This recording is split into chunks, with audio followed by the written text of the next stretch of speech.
आज हम गंगा नदी तंत्र देखेंगे। इससे पहले वाली वीडियो में हमने सिंधु और ब्रह्मपुत्र नदियों को देखा था, उसके इम्पोर्टेंट फैक्ट को भी पढ़ा था और याद किया था। तो अब हम स्टार्ट करते हैं अपने इस क्लास को।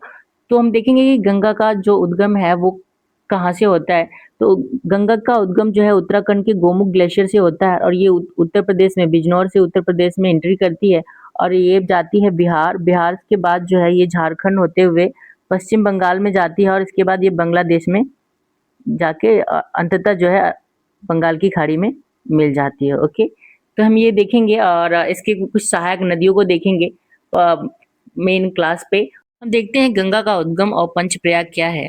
ओके, और भागीरथी यह उत्तराखंड के उत्तरकाशी जिले में गोमुख गंगोत्री ग्लेशियर से निकलती है। ठीक है, गोमुख क्या है, स्थान है, और ये कौन सी ग्लेशियर से निकलती है? गंगोत्री ग्लेशियर से निकलती है। कौन? भागीरथी। भागीरथी एक्चुअल में क्या है? गंगा है। जब ये अलकनंदा से मिलती है तो जैसे कि ये भागीरथी आ रही है और यहाँ से अलकनंदा आ रही है, ये दोनों जहाँ मिलते हैं उसको देवप्रयाग कहते हैं और इसके बाद जब ये आगे बढ़ती है तो इसको गंगा कहा जाता है। ओके, तो ये भागीरथी जो है वो मेनली क्या कहलाती है? गंगा कहलाती है। इतना याद रखो, इसको और हम एक्सप्लेन करते हैं आगे चल के। ओके, पहले हमदा ये बद्रीनाथ के ऊपर सतोपन ग्लेशियर से निकलता है। अलकनंदा कहाँ से निकलती है? बद्रीनाथ के ऊपर से सतोपन ग्लेशियर। ओके, सतोपन ग्लेशियर से निकलती है। आगे देख लेते हैं पंचप्रयाग।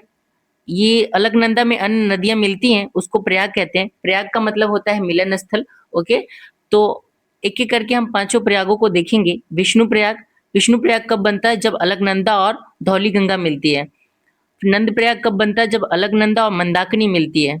ओके, जिसको नंदाकिनी भी कहते हैं हम। ओके, कर्ण प्रयाग कब बनता है? जब अलकनंदा और पिंडार बनती है, मिलते हैं। ओके, रुद्र प्रयाग कब बनता है? अलकनंदा और मंदाकिनी जब मिलती है। ओके, और देवप्रयाग कब बनता है? जब अलकनंदा और भागीरथी मिलते हैं और इसी को आगे चल के क्या कहते हैं? गंगा नाम पड़ जाता है। यहीं से इसका नाम क्या पड़ जाता है? गंगा पड़ जाता है। हम एक एक्सप्लेनेशन हम एक मैप के आधार पे देख लेते हैं ताकि अब हम देख लेते हैं। जस्ट सपोज ये क्या है, गंगोत्री ग्लेशियर है, यहाँ से नदी निकलती है जिसका नाम है भागीरथी और यहाँ से एक नदी निकलती है जिसका नाम है अलकनंदा।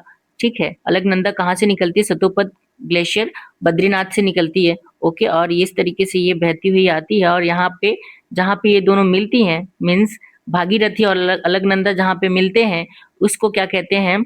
उसको कहते हैं देवप्रयाग। ओके, क्या कहते हैं? देवप्रयाग। ये क्या हो गया आपका? देवप्रयाग। ओके, और अन्य नदियां इसमें मिलेंगी तो अलग अलग प्रयाग बनता है। जैसे कि जस्ट सपोज एक कामेद ग्लेशियर से एक नदी निकलती है जिसका नाम क्या है? धौली गंगा। ओके, और ये जब मिलती है तो एक प्रयाग बनता है जिसका नाम विष्णु प्रयाग कहलाता है। क्या कहलाता है? विष्णु प्रयाग। ओके, फिर यहाँ से एक नदी निकलती है, नंदाकिनी ग्लेशियर से एक नदी निकलती है।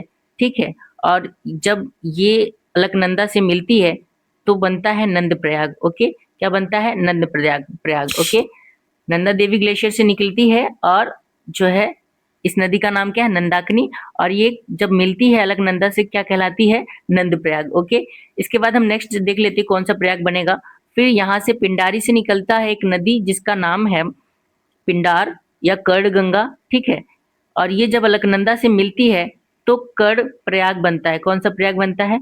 कर्ण प्रयाग बनता है। ओके, और इसके बाद चौराबाड़ी से निकलती है एक और नदी जिसका नाम है मंदाकिनी। क्या नाम है?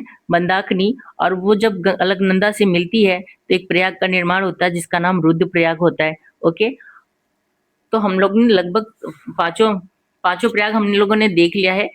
अब यहाँ पे जब देवप्रयाग में आगे भागीरथी बढ़ती है तो इसका नाम बढ़ जाता है गंगा। ओके, इस तरीके से आगे ये उत्तराखंड से पहाड़ी इलाकों से निकलकर मैदानी भागों में पहुंचती है। इसके बाद उत्तर प्रदेश, उत्तर प्रदेश के बाद बिहार, बिहार के बाद झारखंड, झारखंड के बाद पश्चिम बंगाल, पश्चिम बंगाल के बाद जो है ये बांग्लादेश, बांग्लादेश के बाद ये जो है बंगाल की खाड़ी में विसर्जित हो जाती है। ओके, तो पंच प्रयाग आपको पूरा प्रिपेयर्ड हो गया होगा। इस आगे चलते हैं हम नेक्स्ट।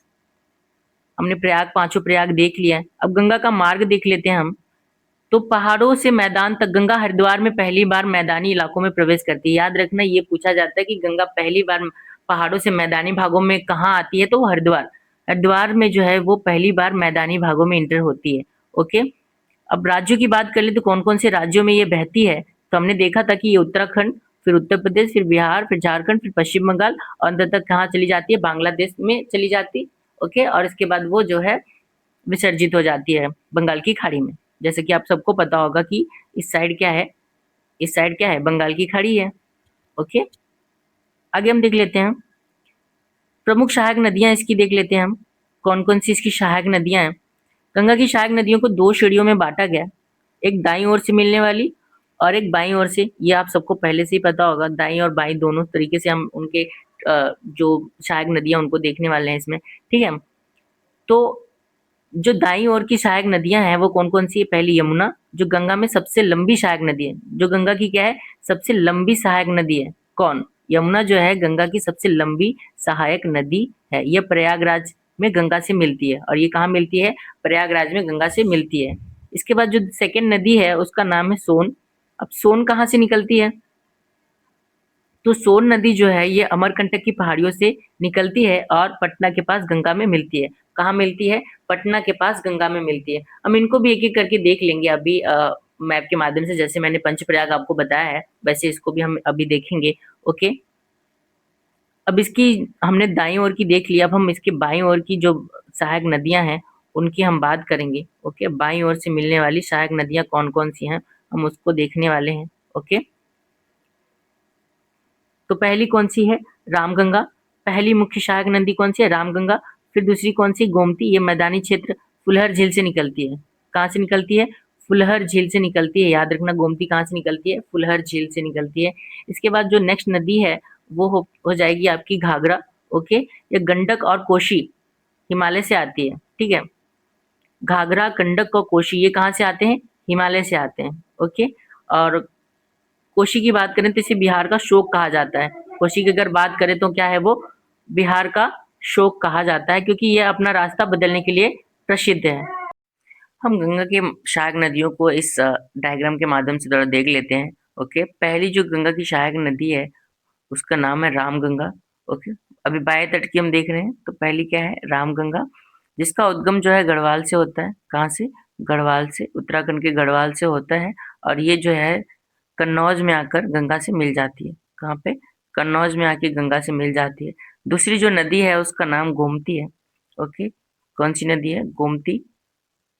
तो गोमती जो है वो कहाँ से निकलती है, फुलहर झील से निकलती है, गोमलताल के फुलहर झील से निकलती है। और ये जो है गाजीपुर में आकर मिल जाती है गंगा नदी से।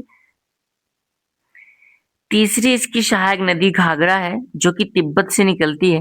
ओके, तिब्बत से निकलती है और जाके छपरा में मिल जाती है गंगा से। गंगा से कहाँ मिलती है, छपरा में मिलती है। ओके, और नेक्स्ट नदी की हम बात करें तो गंडक, जो कि नेपाल से निकलती है। ओके, कहाँ से निकलती है, नेपाल से। और ये जो नदी ये मिलती गंगा से मिलती है सोनपुर में। गंडक कहाँ मिलती है, सोनपुर में। इसके बाद की जो नदी है इसकी सहायक नदी वो कोसी है, और कोसी जो है वो मिलती है कटिहार, बिहार के कटिहार में गंगा से मिल जाती है।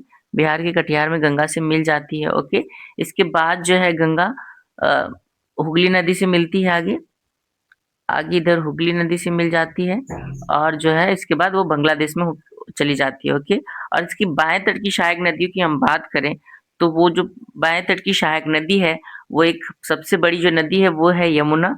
ओके, कौन सी नदी है, यमुना नदी है। Just wait. ओके, यमुना नदी जो दाएं तट की जो सहायक नदी है कौन सी, यमुना। ओके, जो कि प्रयागराज में मिल जाती है। कहाँ मिलती है, प्रयागराज में। ओके, और नेक्स्ट जो नदी है वो है अमरकंटक से निकलने वाली सोन नदी, जो कि गंगा से मिल जाती है यहाँ पे पटना में। ओके, तो ये जो इसकी क्या है, ये सारी सहायिकाएं नदियां हो गई। आप ऐसे इस तरीके से इसको अच्छे से लिख लो और याद कर लो, और बहुत इंपॉर्टेंट है क्योंकि पूछा जाता है। ओके, आगे हम चल लेते दूसरी नदी पे, और वो दूसरी नदी कौन सी, यमुना नदी। अब हम यमुना नदी के बारे में देखेंगे। यमुना नदी गंगा की सबसे महत्वपूर्ण और सबसे लंबी सहायक नदी है। इसका उद्गम देख लेते हैं, हम उद्गम कहाँ से होता है यमुना की।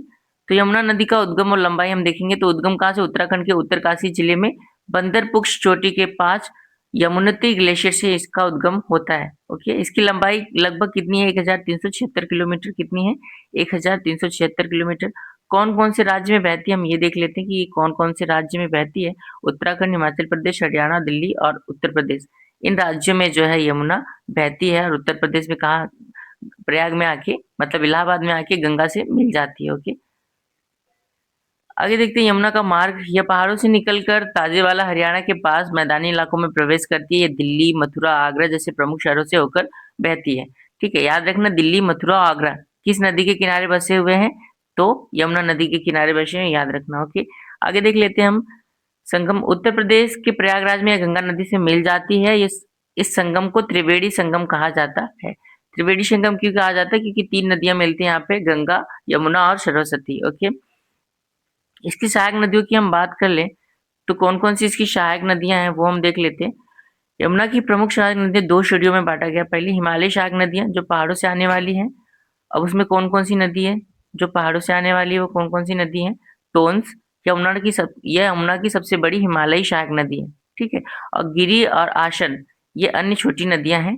ठीक है, ये पहाड़ों से आने वाली नदियां हैं। अब देख लेते हैं इसकी जो प्रायद्वीपीय सहायक नदियां हैं कौन कौन सी हैं, जो पहाड़ों से निकल कर नहीं आती, जैसे कि चंबल, जो कि विंध्य पर्वतमाला से आती है। ओके, यह यमुना की सबसे प्रमुख सहायक नदी है, कौन सी, चंबल। ओके, इसके बाद सिंध, बेतवा, केन, ये भी जो है इसकी सहायक नदियां हैं। ओके, अब याद रखने के लिए कुछ ट्रिक देख लेते हैं।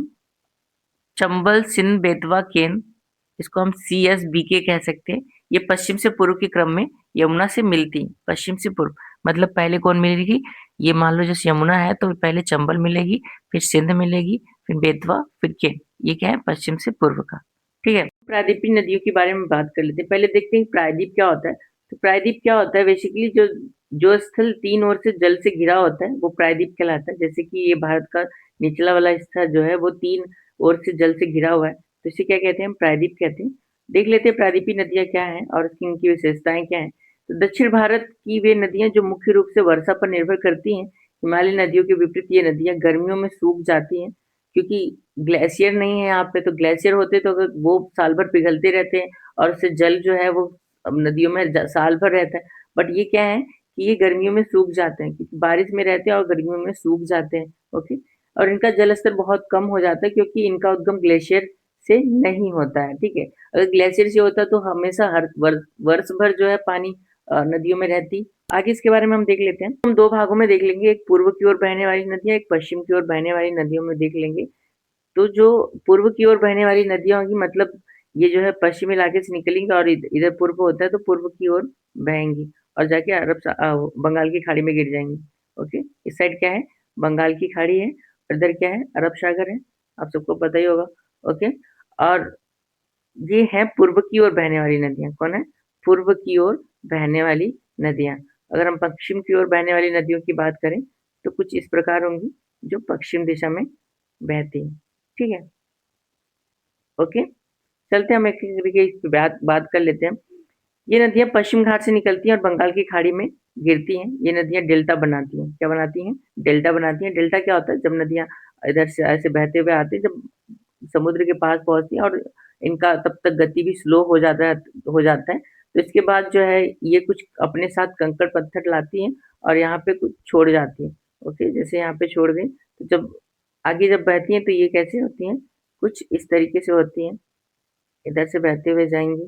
ओके, तो ये क्या हो गया, एक डेल्टा बन गया, क्या बन गया, डेल्टा। ओके, तो जो ये नदियां हैं, पूरब की ओर बहने वाली जो नदियां हैं कहाँ गिरती हैं, बंगाल की खाड़ी में गिरती हैं। अब एक एक करके हम नदियों को देख लेते हैं कौन कौन सी नदियां। पहली महानदी। महानदी छत्तीसगढ़ के सियामा पहाड़ियों से निकलती है। कहाँ से निकलती है, छत्तीसगढ़ के सियावा पहाड़ी से निकलती है। और इस पर दुनिया का सबसे लंबा बांध हीराकुंड बांध बना हुआ है। कौन सा बांध, हीराकुंड बांध किस किस नदी पे बना हुआ है, तो महानदी पे बना हुआ है। और महानदी का उद्गम कहाँ से होता है, छत्तीसगढ़ के सिहावा पहाड़ी से होता है। ओके, आगे देख लेते हैं हम गोदावरी नदी, जिसको हम दक्षिण गंगा भी कहते हैं। गोदावरी को क्या कहते हैं हम, दक्षिण गंगा भी कहते हैं। ये महाराष्ट्र के नासिक के त्र्यंबकेश्वर से निकलती है। कहाँ से निकलती है, महाराष्ट्र के नासिक में त्र्यंबकेश्वर से निकलती है। यह प्रायद्वीपीय भारत की सबसे लंबी नदी है। ओके, प्रायद्वीपीय भारत की सबसे लंबी नदी है, या यूं कहें कि गंगा के बाद सबसे लंबी नदी है भारत की। ओके, और इसके बाद इसे वृद्ध गंगा भी कहते हैं। क्या कहते हैं इसको?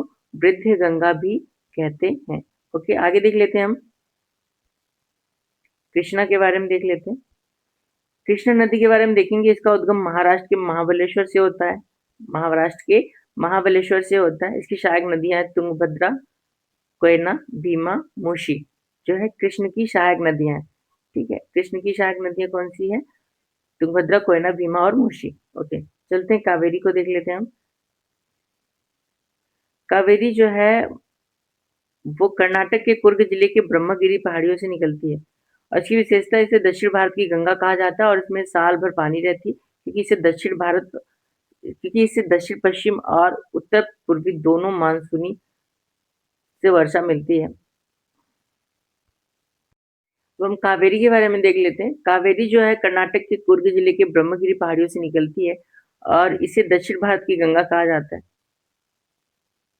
दक्षिण भारत की गंगा, याद रखना, दक्षिण भारत की गंगा कहा जाता है।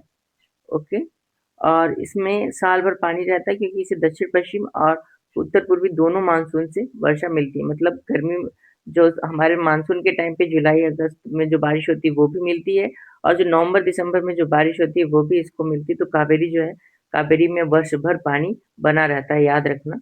ओके, नेक्स्ट देख लेते हैं पश्चिम की ओर बहने वाली नदियां। ओके, जो नदियां हैं जो पश्चिम की ओर बहती हैं, जैसे इस तरीके की, ये पश्चिम की ओर बह रही हैं, तो इन नदियों की हम बात कर लेंगे। ये नदियां दरार घाटियों से होकर बहती हैं और अरब सागर में गिरती हैं। कहाँ गिरती हैं? अरब सागर में गिरती हैं, याद रखना। अब इन नदियों की बात कर लेते हैं हम। पहली नदी नर्मदा, यह मध्य प्रदेश में अमरकंटक पहाड़ियों से निकलती है। उसका उद्गम कहाँ से होता है? मध्य प्रदेश के अमरकंटक पहाड़ियों से इसका उद्गम होता है। यह विंध्य और सतपुड़ा श्रेणियों के बीच भ्रंश घाटी में बहती है। इस पर धुआंधार जलप्रपात है। एक जलप्रपात है, उसका नाम क्या है? धुआंधार जलप्रपात। याद रखना, ये वहां पे स्थित है, तो नर्मदा नदी पे स्थित है। और नेक्स्ट नदी हम तापी देख लेते हैं। तापी जो है मध्य प्रदेश के बैतूल जिले में सतपुड़ा की श्रेणियों से निकलती है। ओके, और ये नर्मदा के समानांतर बहती है। जैसे नर्मदा बहती है वैसे ही जो है तापी भी बहती है। ओके, आगे देख लेते हैं हम। नेक्स्ट नदी साबरमती और माही, ये भी पश्चिम की ओर बहने वाली प्रमुख नदियां हैं। माही की बात करें तो ये माही जो है कर्क रेखा को 2 बार काटती है। ओके, 2 बार कर्क रेखा को माही नदी काटती है। और मिलते हैं नेक्स्ट वीडियो में।